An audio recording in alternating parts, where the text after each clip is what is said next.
Hello and welcome to Mythical Meeples. Today I'll be taking a look inside Tome of Heroes and looking at the Mercy domain for clerics.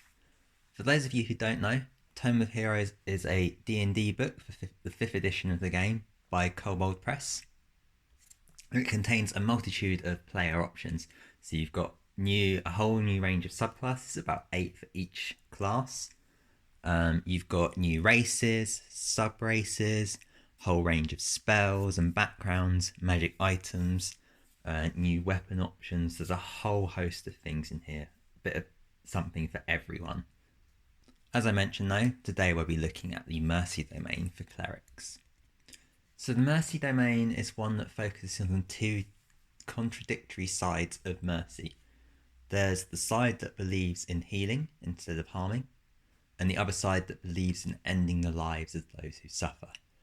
So this gives you role-playing options for playing either an evil character or a good aligned character should you wish to, and it can also offer your DM and sort of other players the option to role-play alongside with you, focusing on different aspects of the Mercy domain. A lot of the different gods give you access to the Mercy domain as well from 5th edition, and it lets you also pick either side of living or dying. So if you're a cleric, you choose your subclass at level 1, and it gives you options for your domain. So you get your domain spells. The main spells for the Mercy domain are Divine Favour and Healing Word, Aid and Ray and Enfeeblement at level 3, so they're second level spells, Bardo and Revivify at level 5, third level spells, Death Ward, Sacrificial Healing at level 7, they're fourth level spells, and Anti-Life Shell and Raise Dead at level 9, fifth level spells. So Bardo and Sacrificial Healing are both spells from within the Tome of Heroes. The others are all from the original D&D game. So the spells are sort of split into two halves. You've got half of them focusing on healing, and the other half seem to focusing on killing. So if you look at the first level spells, Divine Favour lets your weapon attacks do extra damage. Healing Word heals people. Likewise, level 2, you've got Aid, which preemptively gives people health, and Ray of Enfeeblement, which weakens people. So at first level, you also gain a ton of bonus proficiencies. So you gain proficiency in the medicine skill and poisonous kit, again focusing on either sides of healing and killing. You also gain proficiency with heavy armor and martial weapons. You gain another ability as well called Threshold Guardian, which means when you hit a creature with less than its max HP with a melee weapon attack, you deal extra radiant or necrotic damage, your choice, equal to half your proficiency bonus. So again, you're sort of focusing on hitting things that are hurt already. You seem to get a lot of benefits at level 1, so it does seem very strong to start with. The subclass seems to get a lot of features, but this is kind of similar to quite a few of the cleric subclasses. I do feel like they get a lot of features at level 1, but this might just be my opinion. So at second level, you get your channel divinity, known as Involuntary Aid. So as an action, you present your holy symbol to one creature within 30 feet that doesn't have all of its HP.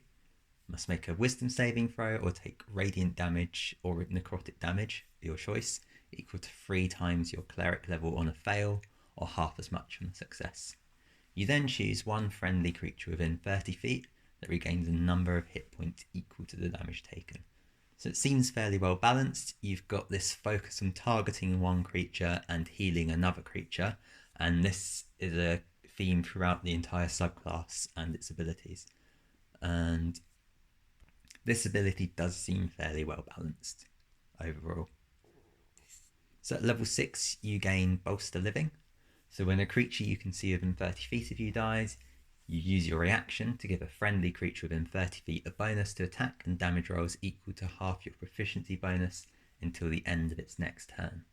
So this is a nice little bonus. Again, you've got that focus on hurting one creature, helping another creature. It lets you use your reaction without feeling overpowered. Action economy in D&D 5e is quite an important thing. It also works really well with fighters and sort of barbarians, anything that get those extra attacks, and 2 weapon fighting as well.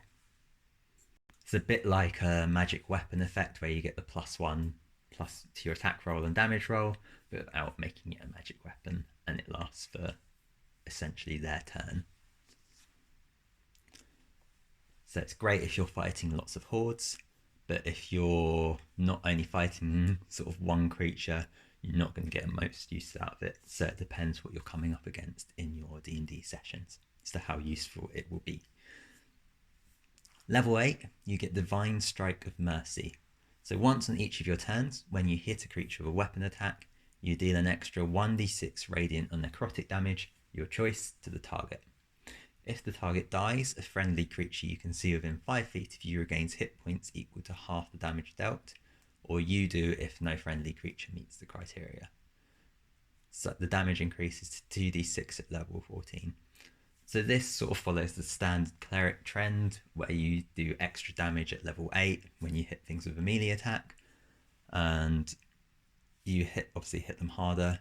It becomes better than some of the other ones because you get a choice of which damage you deal. So if you're up against something resistant to necrotic, you choose Radiant. If it's resistant to Radiant, you choose Necrotic. You've also got the ability to heal if you kill something without using an action, bonus action, or reaction. So this again follows the theme of hurting one creature to heal another. It's seen again as well. Seems like it's, if you're against hordes, this is really good. If you're up against just one creature, it's not going to be that useful. So the next subclass feature is all the way at level 17. It's called Hand of Grace and Execution. So once per turn, if you cast a spell that restores hit points to one creature or deals damage to one creature, you can add your proficiency bonus to whatever was rolled. So it's a nice extra bit of damage or healing, not overly strong, but relatively balanced with other cleric abilities, sort of similar to the level 8 spell casting bonus that some clerics get.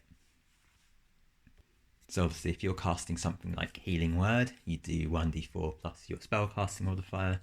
Now you also add your proficiency bonus to this. But if you were to do Mass Healing Word, which affects more than one creature, you wouldn't get the proficiency bonus. Likewise, if you were to cast something like Sacred Flame, you'd get your proficiency bonus, but if you were to cast something that could target multiple creatures, you wouldn't. So overall, this cleric gives me a very frontlining feel, like they should be in the action. They can damage one creature a lot, so we're looking at Divine Favour. The abilities Threshold Guardian and Divine Strike of Mercy really focus on hitting one creature, and there's the focus on healing one creature as well. So you're really looking at going 1v1 with this cleric, and the bonus of healing one creature as well. Overall, I really like it. I think it's got a lot of roleplay options. I like the fact that you've got the one-on-one ability. I feel like if you've got no AoE in your party, you'd really struggle to get the most out of this, because if everyone's focusing on one-on-one, you're going to be sort of pushed to one side a little bit. But I really like it as a subclass, and I'm really looking forward to playing it. So I hope you enjoyed this video. I hope it's inspired you to create your own cleric for the Mercy domain. Remember to hit like, comment, subscribe. This all helps me. If you want to support me as well, you can become a member of Mythical Meeples. Put a link in the description below. Or you can support me on Patreon, and again, I'll put a link in the description below. Members and patrons gain access to extra content from me, and also get exclusive sneak previews, so they'll be able to see what's coming up as well. So thank you again for watching. I hope you enjoyed this video, and I'll see you next time. Thanks for watching. Bye for now.